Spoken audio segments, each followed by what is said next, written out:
You know, I really hate cocktail parties. And it's not that I don't like drinking. I'm not averse to a drink or two.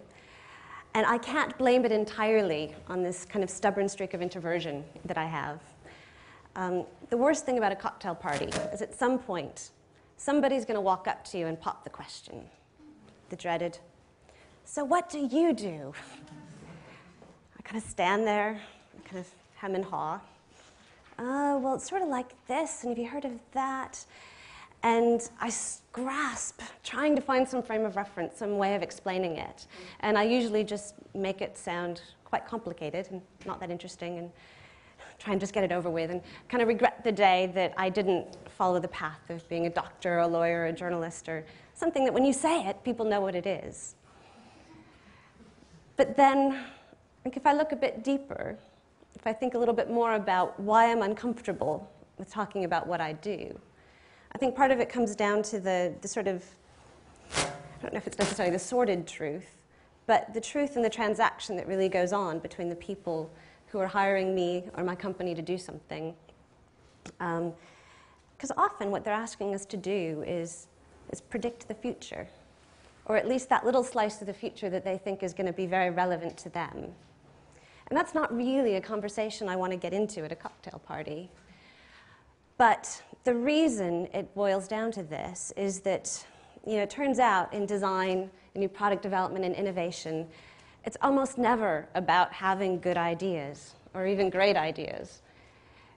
The success is always resting on having the right idea at the right time, which means that our business really centers on the question of time. And we spend a lot of time thinking about time and talking about time and arguing about it and writing about it and thinking about it again. And we also think that time is a central question of emergence, possibly the central question of emergence, which might come to a surprise to those who think about emergence from the context of economics or philosophy or psychology or sociology, because those communities generally look at the central question of emergence as being around the source of emergence. Where does it come from? How does it come from? Is it a macro thing or a micro thing? Is it from the chaos of the system, as Jamie was talking about earlier? So we spend all this time trying to figure out kind of where things emerge from and how they emerge. But we think that if we think about time a little bit differently, if we shift our sense of time, we can think about emergence differently and perhaps create some new types of cultural magic in the process. Now, I love to read. I read voraciously. And a client recently recommended a book to me. And you know, I'm not necessarily a discerning reader. I just like a lot of it. So it kind of worked its way up to the top of the pile. And recently read a book called The Fourth Turning, which I don't know if you've heard of it. It's by Strauss and Howe. And if you look at the copyright, it was published in 1998. Which explains a lot of the kind of messianic zeal you find inside the book. Because as we were kind of looking at the new millennium, we were all a bit crazy on the idea of time, weren't we? It's chock-block full of useful and interesting tidbits. For example, they warned us to expect a global crisis sometime around 2005. You should also know that that should be over by about 2026. So pencil that into your calendar, at which time we will enter the next awakening phase. So yeah, there's lots of interesting things in the book. But the most useful thing for this conversation is they talk about our different senses of time. How do we think about time in different ways? And so first they talk about chaotic time, right? This is basically the shit happens model of time. It's random, it's unpredictable, you don't know where it's coming from, you don't know what's going to happen next, it's just chaos. Then there's the model of linear time. Right? This is the modern progression. This is, you know, our lives as narrative with, you know, as a story at a beginning, a middle, and an end. And actually just moving forward is progress. As long as you keep moving forward, it's going to get better. And actually some days that's enough, isn't it? You just keep putting one step in front of the other and you do progress. Now their favorite model of time or sense of time is cyclical time. You can kind of think of this as the great roundabout of time, which is a transplant to the UK. I quite like roundabouts because I can get in the middle and go around lots of times before I get oriented. I'm not quite as good at getting off. It's that kind of natural drifting thing that I don't quite have mastered. But my dangerous driving aside, cyclical time is all about just wait 20 years, because you're going to move on to the next phase, and then the next phase, and the next phase. And you can predict these phases, because they're just going to keep coming around again for millennia, and on and on. But we've got a fourth kind of sense of time that we like to use. And one of the things I really like about this sense of time is that all of my semiotician colleagues back at the office really get into this sense of time. But my mathematician husband also really likes it. I can never get these two groups of people to agree. So when they agree on something, I know, okay, maybe this is useful. I should consider it. So in this collapsed sense of time, right, the past, the present, and the future all exist at the same time. They're all part of now. And so now shifts from being a fleeting reactive point in time to being a rich bundle of reflections on the past and things we anticipate about the future. Now moves from being a definition to a filter. Now, it's an important sentence, but I know that's not going to work very well post-lunch in terms of thinking of time moving from a definition to a filter. So let's think about it a bit more from perspectives of popular culture. Sunday afternoon, I probably really should have spent my time preparing for this presentation. But instead, my 11-year-old son begged me to take him to the movies. And if you have an adolescent child or a pre-adolescent child, you can probably guess what we went to see. Right? We went to see The Hunger Games. And it turned out to be a pretty good use of my time in relation to this presentation. If you're not familiar with the story, or if you've read the reviews about the media and the books and the movies and the franchise, every single discussion of the book starts with, this is a dystopian story, right? And I think it's kind of cool that they've gotten all of the popular press to use a word of 4 syllables or more. But dystopia is an interesting concept to think of in contrast to that kind of linear sense of time we talked about, right? Because modernity assumes kind of progressive utopia. It's all going to get better over time. We're on this story of progression. But we have this whole body of literature and film, some of it great, some of it not so great, which is all about kind of regressive dystopia, right? Over time, we're actually moving backwards to less enlightened systems and less progressive times. Sort of as you kind of move forward, you're going backwards. So clearly, there's a part of our culture that needs to play with the concept of progression and linearity. But this movie also does a very good job, much better than the book, I have to say, of illustrating this point about the past, the present, and the future living together as contemporaneous resources. So the hero and the heroine come from District 12. District 12 in the movie is a perfect replica of Depression-era Appalachia. Now, I come from rural Pennsylvania in the mountains that kind of end Appalachia. I know Heather here is familiar with the region as well. So it's not necessarily as far in our past as other people may feel that this is in their past. But in the movie, they replicate down to the coal beneath their fingertips, the shacks they live in. Even the pictures on the mantelpiece are black and white, right? Even though they're living in the present or in the future. And although you see the hardship and the deprivation and how very difficult their lives are, you can't help but feel this pull of nostalgia for time that we never experienced, but that we believe is somehow about kind of simpler people in simpler times, dealing with tough conditions but making the best of it. And it has a certain nostalgic charm in terms of this being something we can get our heads around. This is contrasted to the capital. In the capital is populated by 2 types of people. They're basically the criminally naive and the criminally evil. And they walk around in these grotesque fashions with extreme body modifications. There's all this hyper-surveillance, augmented reality, and then they've got these bullet trains that go through the countryside at 200 miles per hour. You think, wait, is that the imagined future we're talking about? But I think you get my point. In movies and books, we're willing to accept this idea of kind of past, present, and futures living together. So what can we achieve if we start to use these resources in our daily lives and in our work? Actually, I won't go there quite yet. Make sure I don't miss something important. Yes.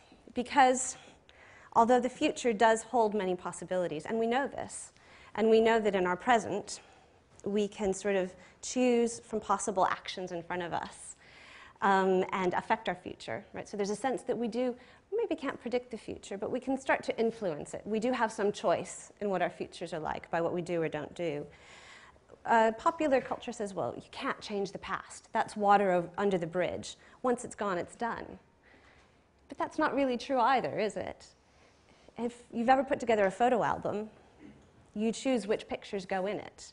And you're probably going to leave out the ones that don't show you in quite a flattering light as you'd like. Or in a more kind of contemporary interpretation, when you're editing your new Facebook timeline, you're not putting everything in there, are you? You're selecting the parts of your past that you want to represent you and your personal identity. And so, of course, we're choosing and we're changing our past. And it becomes a sort of a sense of expression and a tool for us to move forward with. But I think the point here is that when we choose to go into deeper discarded parts of history, things that maybe we're not accessing as often, it actually gives us the opportunity to reshape contemporary reality. You can begin to create a unique present moment for ourselves. So there's a lot of richness back there. And I'm not here to sort of reject modernity or contemporary life, or to say we should all go back to living with the Amish or run for the hills, or even that contemporary capitalist structures are going to collapse. The only thing I'm here to question is whether emergence is purely about the modern, about modernity, about the new. Because if you look at the statement that frames this entire day, right, you have at the end, but if there's one thing emergence is, it is forward-looking. So I'm just here to question whether emergence is only about being forward-looking. The rhetoric of science, the way we talk about science and the production of knowledge, is all based on this story of modern progression, right? So we all put together our little building blocks of knowledge, and we pile one on top of the other, and we get to something. We achieve something. But we know that science doesn't actually happen this way, right? Kuhn clearly established that, when progress, big progress happens in science, it happens because of discontinuous shifts in paradigm, right? The progress isn't coming from moving forward down this path that everybody's projected. It's coming from the side somewhere. We don't actually move forward by moving forward. We move forward by moving to the side, backwards, inside out, upside down. And so when we sort of focus purely on novelty, newness, and that type of progression as the way of making knowledge, we forget the production of anything, including knowledge, is about making meaning. The new doesn't make sense without an understanding of the past. And as things get even faster, as culture is speeding by more and more, and we get that sense that it's getting more complicated, we actually realize that things are lapsing faster and faster as well. We miss things more because they're kind of speeding past at a faster pace. And so we have to move that on. Go back to pop culture, because we're getting down in the depths a bit. So consider the character Samuel L. Jackson, Pulp Fiction, right? You can't see it in this picture quite so well, but you've got the jerry curl from the 80s, you've got the jazz suit from the 50s, you've got the speech patterns of the 60s civil rights movement, and he's driving a car from the 70s, right? And what year is this? 1994 it was. And Quentin Tarantino was making a film for a widespread audience. He wasn't trying to demonstrate his brilliance at postmodern bricolage. He was trying to entertain people, right? But the overall effect is one of time play. It helps us realize that both the past and the present and the future hold these rich, expressive possibilities for us. And they're not just expressive possibilities open to media and to film, they're possibilities open to us as designers and innovators. As we create new presents and as we predict the future. Sort of brings me back to my job description problem, right? Am I here to predict the future, or am I here to make the future? Emergence has to be talked into being, right? So it doesn't matter who notices something, whether it's an academic or a trend hunter, the Twitterati, or guy on the street. You notice something and you give it a name, and that's when it becomes real, right? So you start talking about it, and that's when it emerges. That's when it exists. And we don't yet have windows in our homes that tell us what the weather is going to be like later today. And we don't yet have refrigerators that tell us when the milk is going to expire. And I certainly don't yet have my Star Trek communicator or replicator or transporter. But we believe those will exist, right? Those visions of the future are actually in our past now. They're no longer disruptive or innovative or emergent, right? If the future cannot surprise us, where's the magic? What's left for us to sell is kind of surprise and innovation. Not go there yet either. I think that getting to the next type of emergence, this next type of surprise, clearly the answer isn't going back to a linear process, right? Just kind of slavish adherence to following the steps doesn't take you to anywhere new or surprising. And it also assumes that our behaviors and our desires are driven by a set of needs that in some cases really don't exist anymore, or the needs that are driving our behaviors aren't the ones that business is really happy to talk about. But is there an alternative? What does the alternative look like? I think, the alternative is certainly messier than a process. It's not as random as chaos. It's not as predictable as a cycle. And it's quite contradictory. So it's a lot like people themselves, really, in that respect. Because we are always searching for the new, the next thing, because we believe the next thing is going to be better, we're constantly consuming novelty. We spend so much time consuming novelty that we don't have any time to master complexity. And we get this sort of idea fatigue. We're so busy looking for the next technology, the next media, the next idea, that I don't know about you, but some mornings I wake up and think about looking at my Twitter stream more with dread than anticipation. What more do I have to learn about? What more do I have to follow? Even conferences like this turn into less about kind of ideas worth spreading and more about the idea I should vaguely know about so I don't keep falling further behind. So what happens if we just flip the equation a bit? What if we say, well, yes, time is a central question of emergence, but maybe time isn't the answer to emergence? So if right now we're looking for the newest thing because new equals better, what if we stop looking for the new and just start looking for the better? The past is now, the present is now, the future is now.